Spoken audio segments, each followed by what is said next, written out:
Staggering is one word UN officials are using to describe the situation unfolding in Gaza. On the verge of the abyss is how the UN Secretary-General did so days earlier. Now listen to one of the organization's top humanitarian officials in a briefing to member states. That situation, which continues to unfold as we speak, can only be described as an utter catastrophe. In just 10 days since Hamas militants attacked Israel on the 7th of October, the death toll has already exceeded that of the 2014 hostilities, which lasted more than 7 weeks. So far, more than 2,800 Palestinians have been killed, more than 10,850 injured, and hundreds are believed to be trapped under rubble. Israeli authorities have also now confirmed that 1,300 Israelis have been killed and more than 4,100 injured. Nearly 200 remain captive. A complex context into which President Biden arrives Wednesday in what the White House is positioning as a solidarity visit with Israel, where, according to their statement, he's expected to highlight Hamas's brutality and consult on next steps. The President will reaffirm the United States' solidarity with Israel and our ironclad commitment to its security.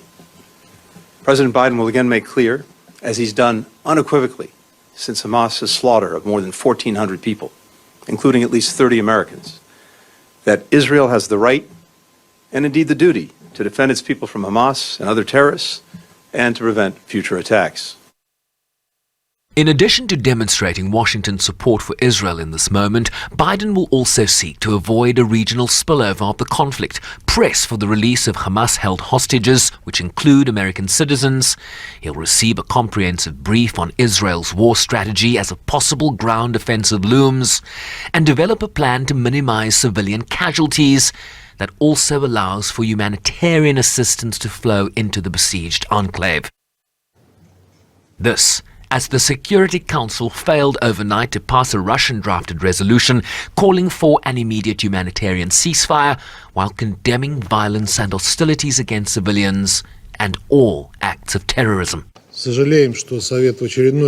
We regret that the Council once again has found itself a hostage to the selfish intentions of the Western Bloc of countries. This is the only reason why it was not able to send a clear, strong, and collective message aimed at de-escalation. And we're talking about the most serious explosion of violence over the past decades. Today, the entire world waited with bated breath for the Security Council to take steps in order to put an end to the bloodletting.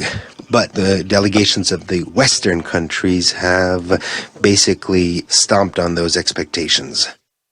Those against?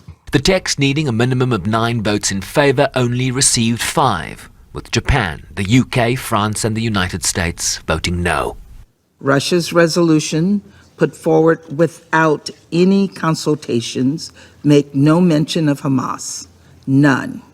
By failing to condemn Hamas, Russia is giving cover to a terrorist group that brutalizes innocent civilians. It is outrageous, it is hypocritical, and it is indefensible. Another vote on a competing draft put forward by Brazil is expected to be taken up later tonight. So, while the Russian text didn't explicitly name Hamas, the Brazilian draft does, rejecting and condemning the heinous terrorist attacks by Hamas, calling for the immediate and unconditional release of all civilian hostages, for the immediate rescission of the order for civilians to evacuate Gaza's northern regions, and for humanitarian pauses to allow unhindered humanitarian access and the establishment of humanitarian corridors into Gaza. But will it pass? Washington's envoy did say they want to see Council action but needed to get it right. Those negotiations are currently ongoing. Siobhan Bryce, please, SABC News, New York.